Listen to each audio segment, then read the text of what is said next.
आज मुगलसराय में chemist and druggist association जिला चंदौली द्वारा साधारण सभा तथा सतत शैक्षिक कार्यक्रम में देश के कोने कोने से दिग्गज विभूतियों का आगमन, जिसमें मुख्य अतिथि संदीप चतुर्वेदी, विशिष्ट अतिथि श्री सुरेश गुप्ता, विशिष्ट अतिथि श्री मनोज खन्ना, विशिष्ट अतिथि श्री राकेश सिंह। आपको बताते चलें कि इन विभूतियों के आगमन के बाद मुख्य अतिथियों को मेडिकल एंड ड्रगिस्ट एसोसिएशन के पदाधिकारियों द्वारा आए हुए मेहमानों को माल्यार्पण कर 2 साला एवं बुके मोमेंटो देकर स्वागत किया गया, जिसमें सभी मेहमानों ने सभी मेडिकल व्यवसायियों को सावधान रहते हुए किसी भी अधिकारियों से प्रताड़ना न सहने की बात कही गई।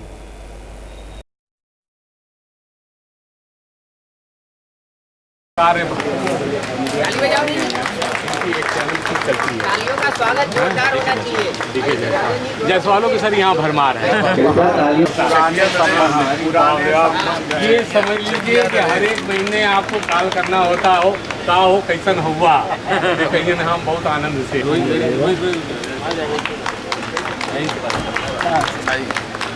जयसवाल जी को आशीर्वाद दिए रहे प्रभु। अरे प्रणाम तो करते चलिए सर एक लाइन से।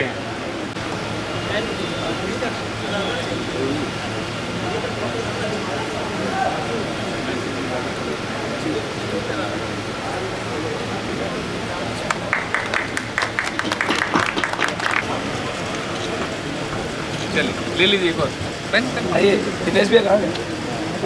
अध्यक्ष जी आइए, आगे आइए, आप भी आइए, ठीक है हम लोग हैं, आइए आइए,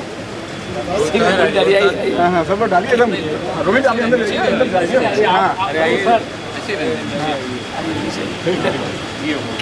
सर आप मंच पर आ जाइए।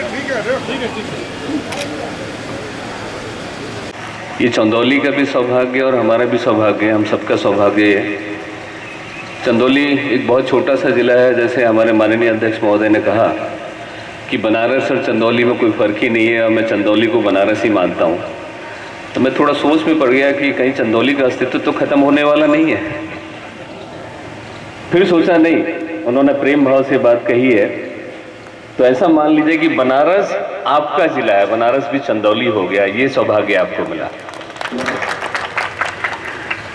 आज इस कार्य समिति बैठक में उपस्थित हमारे प्रदेश के सभी पदाधिकारी, खासकर मैं बहुत प्रफुल्लित हूँ कि chemist and druggist association Uttar Pradesh, जिसको हम लोग शॉर्ट में CDPP कहते हैं, CDPP के संस्थापक और इसी प्रादेशिक संस्था के माननीय अध्यक्ष और माननीय महासचिव रह चुके हैं मेरे गुरु परम आदरणीय श्री रमेश चंद्र माहेश्वरी। मैं उनका बहुत बहुत हृदय से आभार व्यक्त करता हूँ कि उन्होंने अपना अमूल्य समय हमारी जिला इकाई को दिया। आज हम सब लोग उनको बहुत विषय पर सुनना चाहते थे, मगर गुरु जी ने बहुत सूक्ष्म में अपनी बात खत्म कर दी। मेरे गुरु हैं और आपके जिला अध्यक्ष श्री दिनेश जी ने भी इसी शब्द को दोहराया कि रमेश माहेश्वरी जी मेरे गुरु हैं, तो हम दोनों गुरु भाई हो गए भाई। हमारे प्रदेश अध्यक्ष आपके सहपाठी हैं, हम दोनों गुरु भाई हो गए, तो फिर तो आपकी बल्ले बल्ले हैं, इसमें कुछ कहने वाली बात ही नहीं है। उनकी अपनी एक विशेषता है, और किसी भी व्यक्तित्व में विशेषता अगर नजर आती है तो उसके पीछे बहुत मेहनत और लगन,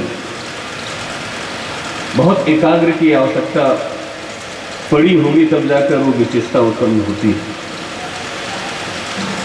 श्री रमेश चंद्र माहेश्वरी जी पूरे भारतवर्ष में एक विषय के लिए जाने जाते हैं कि जो हमारा व्यवसाय है और हमारा जो व्यवसाय जिस कानून से संचालित होता है, वो दवा कानून जिसको ड्रग एंड कॉस्मेटिक एक्ट कहते हैं, जो 1940 में बना, रूल 1945 में बना, उसके वो विशेष ज्ञाता है और उसके लिए उन्होंने बहुत मेहनत की होगी और उसकी उन्हीं सब चीज़ों का अनुसरण करते हुए हमने भी जो भी थोड़ा बहुत मैं पढ़ सकता था, लिख सकता था, मैंने भी प्रयास किया और थोड़ी बहुत भी जानकारी मैं भी रखता हूँ। मगर आज चूंकि छोटा जिला है, आप लोगों ने एक व्यवस्थित और बड़ा कार्यक्रम जिसमें आपके प्रदेश के सभी बड़े पदाधिकारी यहाँ पर मंचासीन है, आज उनकी उपस्थिति में आपने एक भव्य कार्यक्रम का आयोजन किया, उसके लिए मैं आप सब लोगों को बहुत बहुत बधाई देना चाहता हूँ। हमारे प्रदेश के माननीय अध्यक्ष श्री संदीप कुमार चतुर्वेदी जी, आपके लिए अति सौभाग्य की बात है कि उन्होंने इस बात को सार्वजनिक रूप से मंच के माध्यम से कहा कि आप जब भी बैठक करें, क्योंकि मैं भी सुन रहा था कि आपके माननीय अध्यक्ष महोदय ये कह रहे थे कि हम लोग हर 15 दिन 20 दिन के बाद एक बैठक किया करेंगे और अपनी संस्था जो जिला इकाई है उसको और ज़्यादा कार्यशील या सक्रिय करने के लिए सतत प्रयास करेंगे। तो माननीय प्रदेश अध्यक्ष महोदय ने कहा कि आप जब करें आप मुझे बुलाइए, मैं यहाँ पर उपस्थित हो जाऊंगा। तो आप समझिए कि आपके लिए कितना बड़ा प्लस पॉइंट है। हमारे प्रदेश के माननीय अध्यक्ष अगर आपके छोटे छोटे कार्यक्रम में भी आए तो आपका हौसला तो बढ़ेगा और आपको जो भी करंट अफेयर्स होंगी, चाहे वो प्रदेश सरकार से संबंधित हो, चाहे वो केंद्र सरकार से संबंधित हो, चाहे वो दवा व्यवसाय से संबंधित हो, उसकी आपको करंट अफेयर्स की जानकारी आपको प्राप्त होगी। मैं इसके लिए भी आपको बहुत बहुत बधाई देना चाहता हूँ। मंचा से हमारे प्रदेश के माननीय संगठन मंत्री श्री राकेश सिंह जी, हमारे जनपद वाराणसी के माननीय अध्यक्ष श्री मनोज खन्ना जी, हमारे वाराणसी जिला के उपाध्यक्ष श्री गजानंद यादव जी, हमारे गोंडा जिला इकाई के चेयरमैन संजय गोयल जी, हमारी संबल जिला इकाई के माननीय अध्यक्ष दिनेश जायसवाल जी, मेरे अनुज और मैं कहूँगा बहुत प्यारे हैं हमारी संबल जिला इकाई के महामंत्री रोहितास पाल जी, कार्यकारी महामंत्री जनार्दन विश्वकर्मा जी, मंत्री संजय गुप्ता जी, मेरा छोटा भाई अति प्यारा, हमेशा चेहरे पर मुस्कुराहट होती है, मैं तो बंटी ही बोलूँगा, आलोक तो नहीं बोलूँगा, और आपने उनको अपनी संस्था का उपाध्यक्ष पद से विभूषित किया है, मैं उनको भी बहुत बहुत बधाई देना चाहूँगा। दीप प्रज्वलन के पश्चात हम लोगों ने जिनको श्रद्धा सुमन अर्पित किया है वो मेरे बहुत बड़े प्रेरणा स्रोत थे।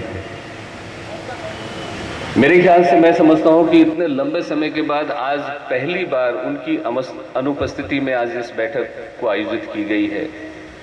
वो हमें छोड़कर देवलोक को गमन के लिए चले गए, मगर जो उन्होंने बीज बोया, जो पौधा उन्होंने रोपित किया, आज वो पौधा एक बड़ा वृक्ष का रूप ले चुका है। और ये बहुत खुशी की बात है कि आप लोग चंदौली जिले के दूर दराज क्षेत्रों से यहाँ पर उपस्थित हुए हैं और इस संगोष्ठी में भाग ले रहे हैं। मैं उनको बहुत बहुत प्रणाम करता हूँ।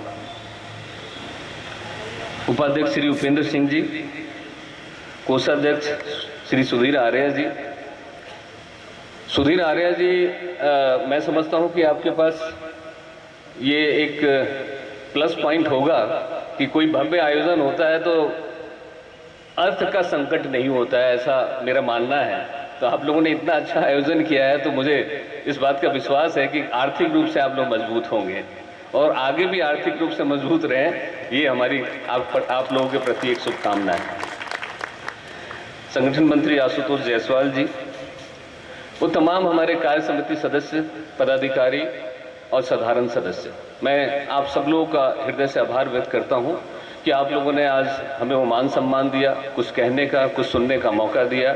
और आज ये मौका मिला है तो मैं ज़रूर कुछ कहूँगा और ज़रूर आपसे कुछ सीख कर यहाँ से जाऊँगा।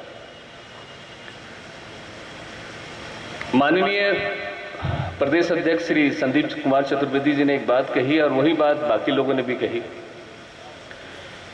कि कुछ विषय है जिस पर आपको जानकारी होनी चाहिए। मेरे अनुज जब मंच का संचालन कर रहे थे तो उन्होंने वेदना के साथ ये बात कही कि जिस मार्जिन की लड़ाई हमने बहुत सतत और लंबी लड़ाई लड़ी और लड़ने के पश्चात वो संभव कर दिखाया जो भारत सरकार ने भी नहीं किया। मगर देखकर दुख होता है कि जिसके लिए हम लोगों ने सतत प्रयास किया और उसको फलीभूत किया, उसको हमने प्रूवन किया, एक हाथ से हमने उसको हासिल किया, दूसरे हाथ से उसको हम लोगों ने गंगा जी के अंदर प्रवाहित कर दिया। यह वास्तव में एक कष्ट का विषय है।